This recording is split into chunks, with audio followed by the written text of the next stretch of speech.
انتهائی محترم مسلمانانو ورونو زمونږ استاسو بعضې عقاید هغه دي چې زمونږ استاسو په اسلام بنیاد په هغې باندې ولاړ دی مونږ تاسو هغې ته د دین بنیادي او اساسي عقیدې وایو دغه عقایدو کې یوه عقیده هغه د ختم نبوت عقیده ده څنګه چې بغیر د توحید نه یو سړی مسلمان نشي کېدی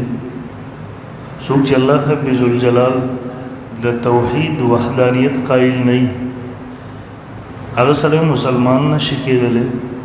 دغسې د ختم نبوت عقیده نه لرونکی د مسلمان نشي کېدلی څنګه چې د قیامت د عقیدې نه انکار کوونکی مسلمان نشي کېدلی دغسې د عقیدې ختم نبوت نه انکار کوونکی مسلمان نشي کېدلی ختم نبوت عقیده دا څه ته ویلی شي محترمو زمونږ ستاسو په دې باندې ایمان دی چې الله رب ذوالجلال د انسانیت د رشد او د هدایت دپاره یوه سلسله د انبیاء کرامو رالیږلي وو دغه انبیاء کرام دا د الله او د بندګانو په منځ کې واسطې وي ذریعې وي د الله نه به احکامات اخیستل بندګانو ته به ورکول دغه سلسله الله د آدم علیه السلام نه شروع کړې وه او په محمد رسول الله صلی الله علیه وسلم باندې ختمه کړې ده د انبیاء علیهم السلام د دغه سلسلې اولنۍ کړۍ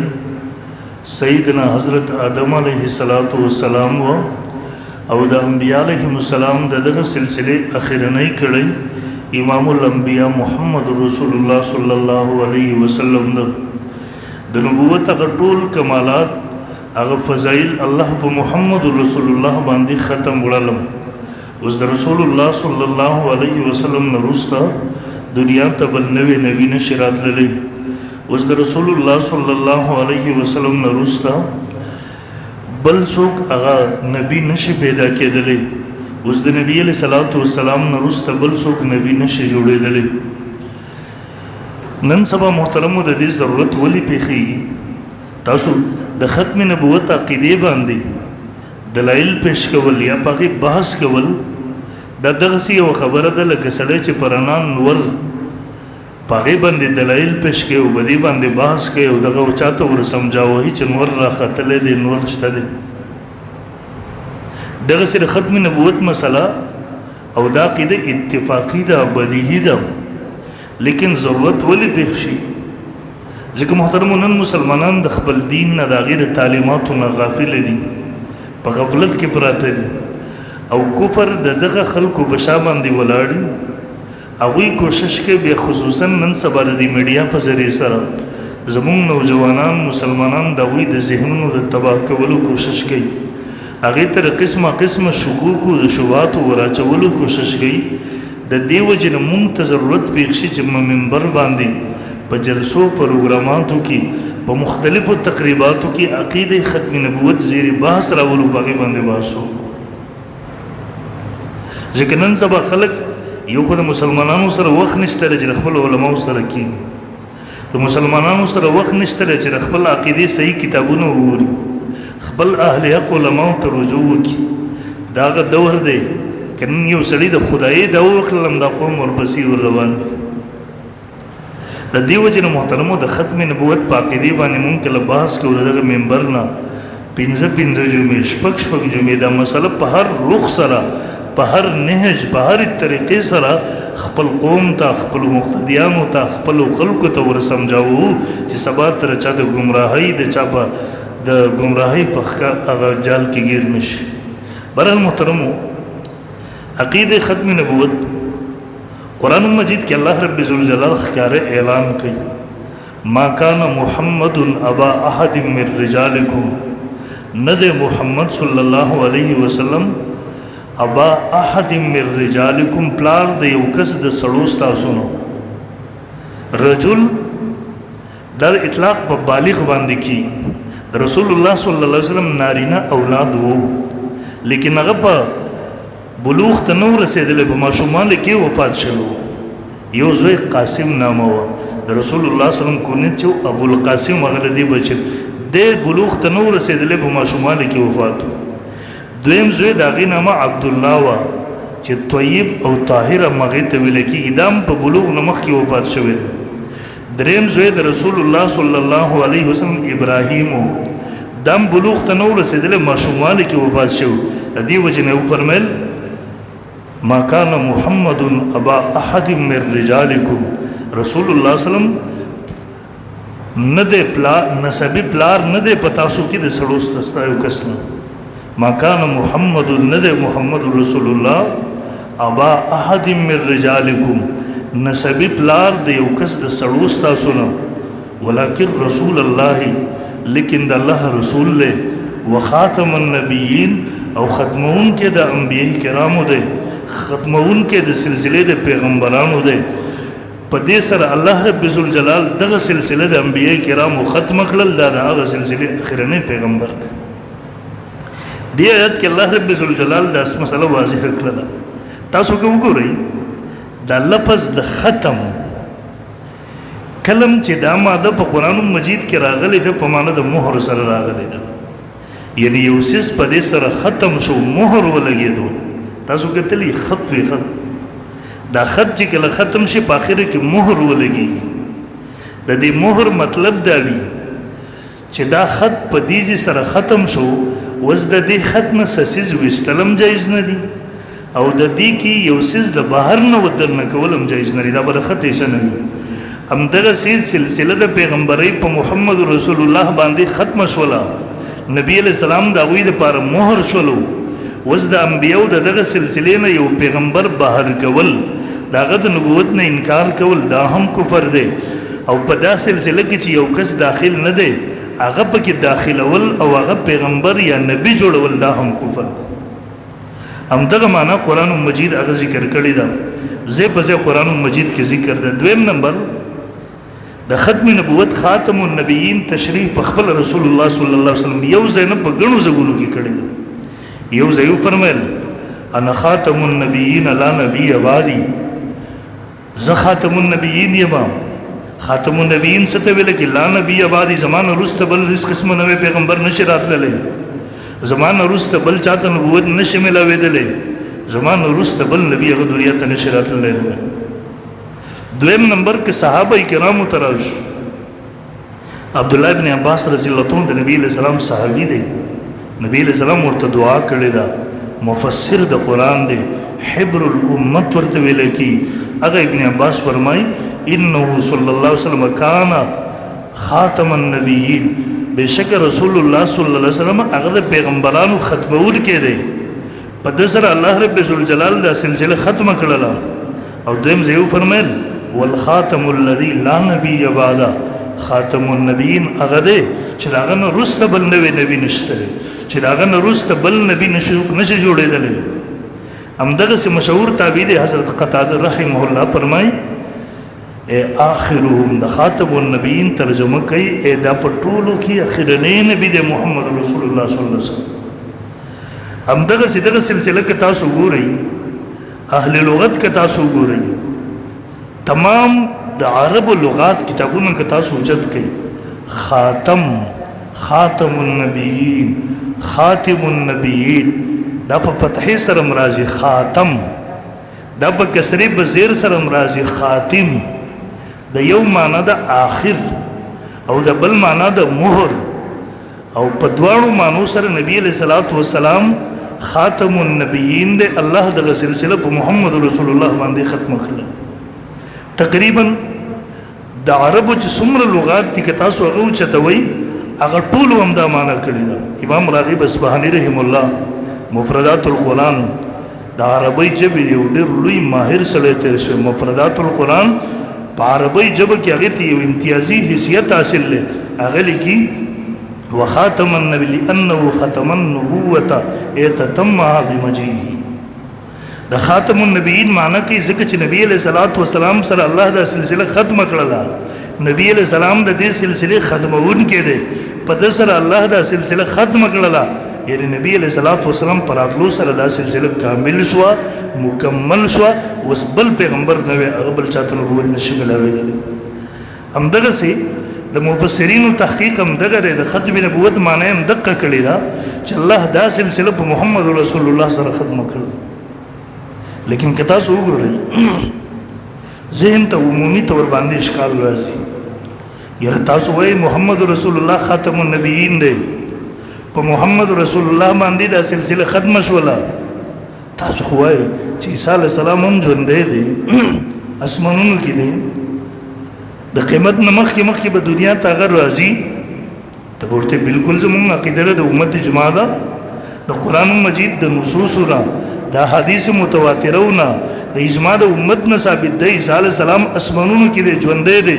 وما قتلوه وما صلبوه ولكن شبه له. بل ځای فرمایي وما قتلوه یقینا بل رفعه الله الیه. دی عیسی علیه السلام نه دی قتل کړی، چې نه دی قتل کړی، عیسی علیه السلام چرته لاړو، بل رفعه الله الیه، الله خپل ځان ته اوچت کړی دی،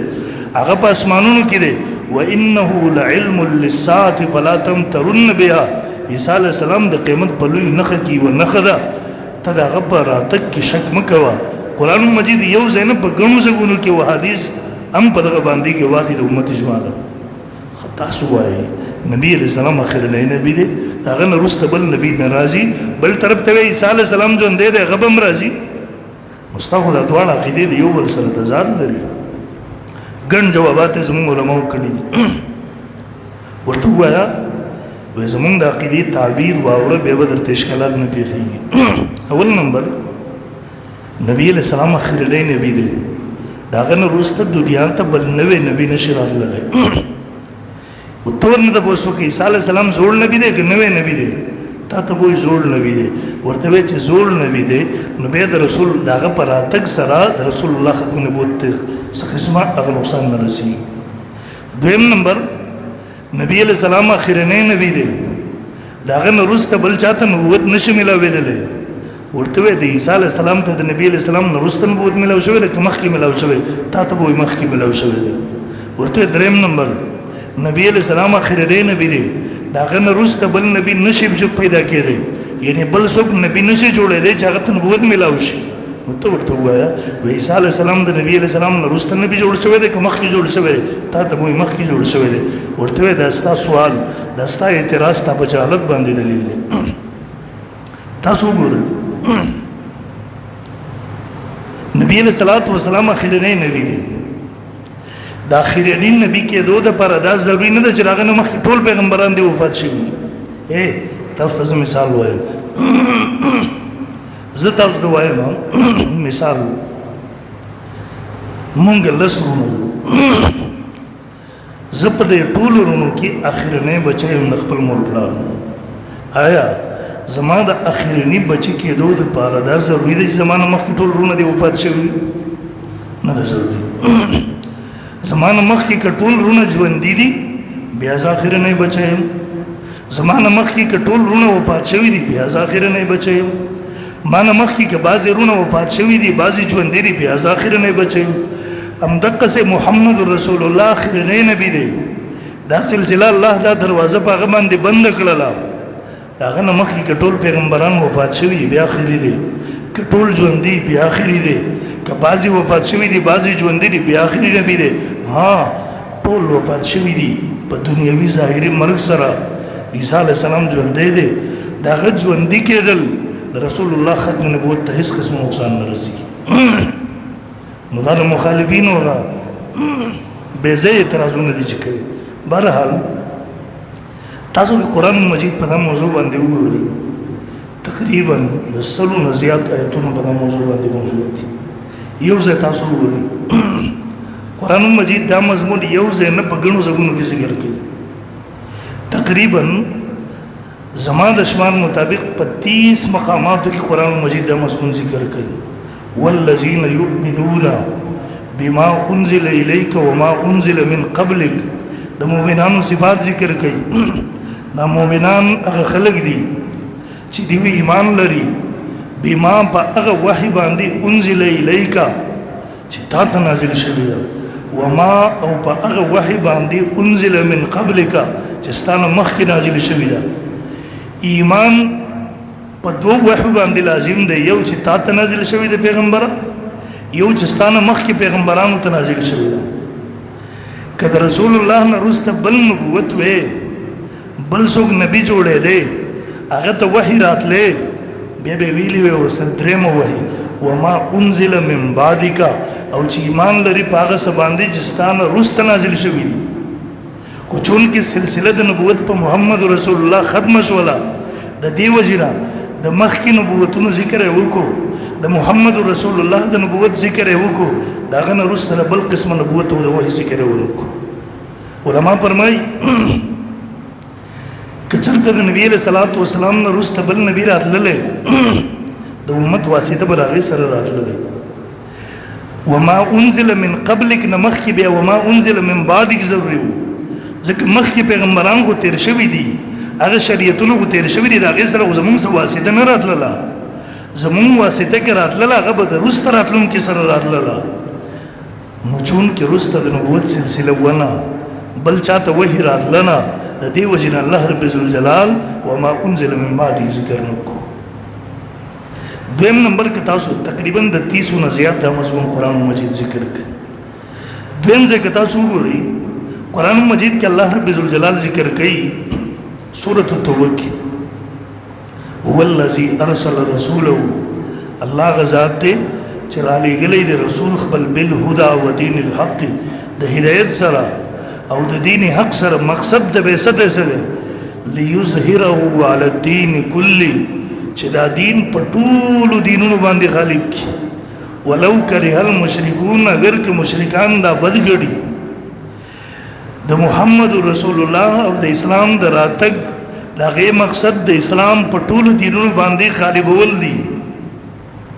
او د غالبولو سوچ به څنګه راځي چې کله د دې نه وروسته بل نبي او بل دین نه وي ځکه که د دې نه وروسته بل دین راشي یا بل شریعت راشي یا بل پیغمبر راشي نو هغه بیا د دې د غلبې نه خلاف دی د ده غلبه به هله راځي چې دا تر قیمته پورې قایم وي تر قیمته پورې نافذ وي تر قیمته پورې شریعت وي او د دې نه وروسته چې بل شریعت راشي یا بل پیغمبر راشي نو هغه د غلبې تصور ختم کو گویا د قرآن مجید د آیات د غلط ثابت کو موضوع دغسې که تاسو په یو بل نهج سره سوچ وکړئ ورته نبی علیه صلات وسلام عالمگیر نبی دی الله د قیمته پورې د ټولو مخلوقاتو دپاره نبی جوړ کړی دی رالیږلی قرآن مجید دا مضمون یو ځای نه په ګڼو ځایونو کې بیانوي یو ځای فرمایي قل یا ایها الناس انی رسول الله الیکم ووایه پیغمبره اعلان وکړه او خلکو انی رسول الله الیکم ستاسو دپاره زه الله رسول جوړ کړی یم رالیږلی یم ستاسو د ټولو دپاره د پوره انسانیت پورې چې د قیمته پورې راځي او دویم ځای وفرمیل وما ارسلناک الا کافة للناس بشیرا ونذیرا مونږ نه دی لېږلی تعالی پیغمبره الا کافة للناس مگر د پوره انسانیت دپاره بشیرا ونذیر ذکر د انسانانو کې جنات د هغې تابع دي ورپسې راځي یا دریم ځای فرمایي وما ارسلناک الا رحمة للعالمین پیغمبره تم د پوره انسانیت دپاره نبی جوړ کړی لېږلی وي دا قرآن مجید او حدیثو کې دا مضمون ځای په ځای ذکر دی تاسو ګورئ د قیمته پورې د پوره انسانیت دپاره الله محمد رسول الله نبی جوړ کړی ویلی څومره انسانان جنات چې تر قیمته پورې راځي د هغوی دپاره پیغمبر نبی محمد رسول الله دی نو که ته د محمد رسول الله نه وروسته بل نبي ومنې یا بل څوک د نبوت دعوه وکړي او یقینا نعوذ بالله هغه نبي شي نو بیا خو د قرآن د دې ایتونو سره به څه کوو قرآن خو وایي محمد رسول الله د قیامته پورې د پوره انسانیت دپاره نبي دی د قرآن دا ایتونه رښتونه هله کېدی شي چې محمد رسول الله اخرنی نبي شي په هغه باندې د نبوت دغه سلسله ختمه ومنلی شي که د هغه نه وروسته بل نبي ومنلی شي یا بل شریعت ومنلی شي بیا به دغه ایتونو مطلب غلط شي د سره نعوذ یا دغسې تاسو په یو بل جهت سره وګورئ قرآن مجید اعلان کوي الیوم اکملت لکم دینکم نن ورځ ما ستاسو لپاره ستاسو دین کامل کو ورضیت لکم الاسلام دینا او اسلام ما ستاسو لپاره په تور د دین باندې خوښ کو ستاسو دین ما ستاسو د پاره کامل کو او ستاسو د پاره اسلام په تور د دین باندې خوښ کو. اوس ګوره دین کامل شو، در دې امت اعزاز دی، در دې امت شرافت دی، فضیلت دی چې الله رب ذوالجلال ورلور کو چې ما ستاسو د پاره ستاسو دین کامل کو. نو چې کله دین کامل دی نو بیا د بل نبی د پیدا کېدو یا د بل دین او شریعت تصور د کوم طرف راغی؟ د دا قسم آیاتونو هم دا معلومیږي چې اسلام کامل دی، محمد رسول الله اخرنی نبی دی، دا دین اخرنی دین دی، د دین وروسته دنیا ته بل نوی نبی او بل دین نشي راتللی. دغسې نور آیاتونه دا ما تاسو ته هغه آیاتونه ونه ویل، صرف هغه طریقې مې در وښودله. په لس طریقو سره محمد رسول الله اخرنی نبی کېدل د قرآن مجید د سلو آیاتونو ثابت دي او احادیثو کې هم دا مضمون ذکر شوی دی. د نبوت تکمیل په نبی علیہ السلام سره شوی دی. بخاری شریف مسلم شریف د احادیثو صحیح کتابونه دي، هغه نقل کوي. نبی علیہ السلام فرمایل ان مثلی و مثل الانبیاء من قبلی، اے نبی علیہ السلام مثال ذکر کوي، وای زما مثال او زمانه د مخکې پیغمبر تیر شوی پیغمبرانو مثال کمثل رجل بنا بیتا فاحسنه واجمله. یو کس دی خسته محله جوړ کو، خسته کو، مزیدار کو، شاندار کو، هر څه ښایستونه پکې راغلله الا موضع لبنة من زاویة، مگر د یوې خښتې ځای پکې یو طرف ته خالی دی. فجعل الناس یطوفون بی، خلک د هغې نه طواف کوي او تعجب کوي، وایي یاره دا د یوې خښتې دومره ښایسته عالیشان محل او دا د یو بلاک دا د یوې خښتې ځای پکې ولې خالی دی؟ رسول الله صلی الله علیه وسلم فرمیل فانا اللبنة وانا خاتم النبیین، هغه اخرنی خښته زه یم او زه اخرنی نبی یم. دا محل الله په ما سره کامل کو، مکمل کو، پوره کو. اوس د دې نه یوه خښته ویستلم صحیح نه دي، د بار نه پکې بله خښته وردننه کول د هغې ځای هم نشته دی، دا هم صحیح نه دي. گویا د انبیاو د دغه سلسلې مثال نبی علیہ الصلوۃ والسلام د یو محل سره ورکو چې د دې ارکان د دې خښتې انبیای کرام دي، د یوې خښتې ځای پکې و، هغه زه ومه دا سلسله ختمه شوله. اوس د رسول الله نه وروسته د بل نبی سوچ لرل، عقیده لرل، دا د رسول الله د دغه مثال خلاف شو چې ما ورته صرف په الفاظو سره نه په مثال سره پوه کړو. یا دغسې د قیمت نه مخکې رسول الله صلی الله علیه وسلم د دې پیشنګویي مو وکړله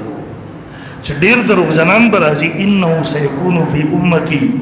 30 کذابون 30، زما په امت کې به 30 کسان 30 دروغجنان راپورته کي، کلهم یزعم انه نبی، هر یو به دا دعوه کوي، خیال به کوي، ګمان به کوي زه نبی یم. یاد وساتئ انا خاتم النبیین لا نبی بعدی، زه اخرنی نبی یم، زما وروسته بل نبی نشته. دا مضمون یو ځای نه، په ګڼو احادیثو کې رسول الله صلی الله علیه وسلم په مختلفو موقعو باندې بیان کړی. علما په سوال کوي،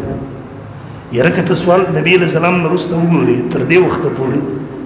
ډېر خلک راپورته شوي د نبوت دعوې و، ته کې به دا پېښور کې شمار کې هم ډېر شی جوړېږي. نو دا خو دېرش نه دي. د رسول الله د دې حدیث مطلب څه شو؟ حافظ ابن حجر اسقلاني رحمه الله فتح الباري کې وایي د دې 13 نه مراد هغه خلک دي چې هغې به ملګري پیدا کېږي، شان او شوکت به جوړېږي، طاقت به جوړېږي. هغه خلک نه دي مراد چې کوڅه په کوڅه راپاڅېږي، دماغي حالت یې خراب شوي د نبوت دعوه. نو امت کې هغه خلک 30 کسان وو چې هغوی د نبوت دعوه کړې وه او ملګري پیدا شوي. 14 نمبر احادیث مونږ ته دا راښیي د نبوت او رسالت سلسله په محمد رسول الله ختمه شوه. ویې فرمیل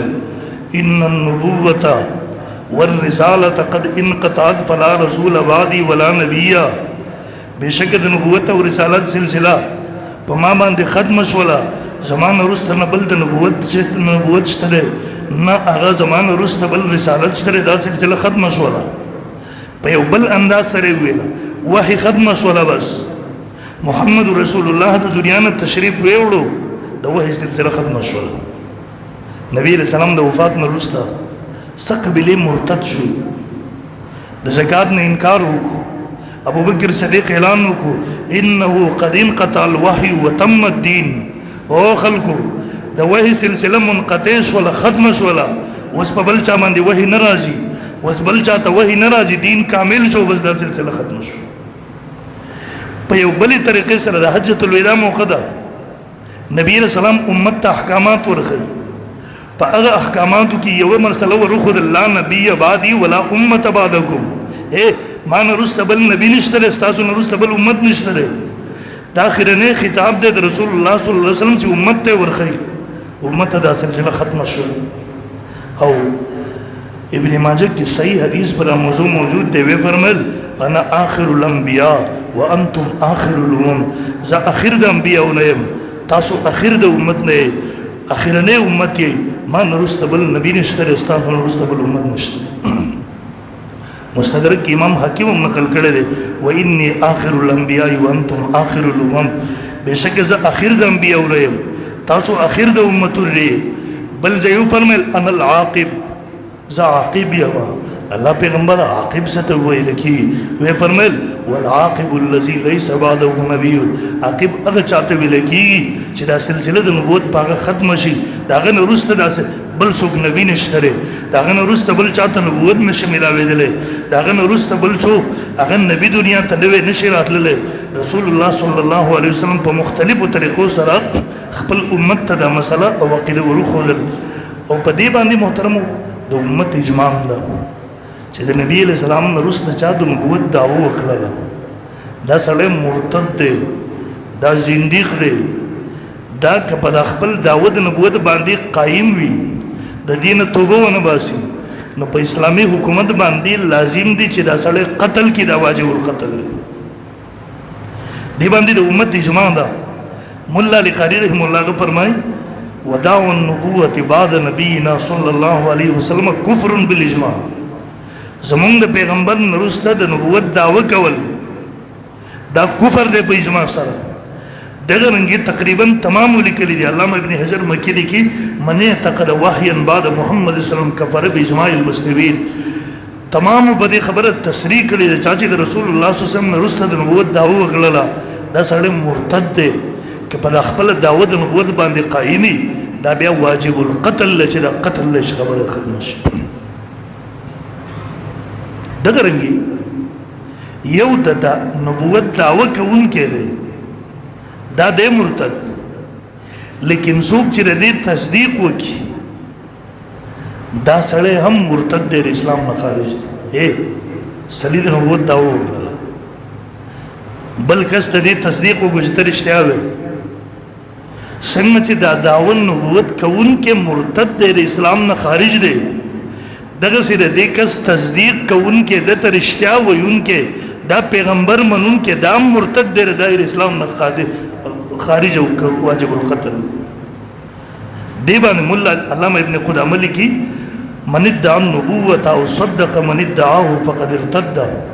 چا چې دعوه د نبوت وکړه او چا چې د دې سړي تصدیق وکړو نو دا مرتد دی لأن مسيلمة لما ادعى النبوة فصدقه قومه صاروا بذلك مرتدين کله چې مسلمه کذاب د نبوت دعوه وکړه داغه قوم د دې تصدیق وکړو صاروا مرتدين هغه ټول مرتد وګرځیدل اسلام نه وته رسول الله صحابه ولېګل صحابه ورل همدغه څه تولای اسني اسلام او اسلامي لخر داغه د سره د جنگ لپاره ورغلې دي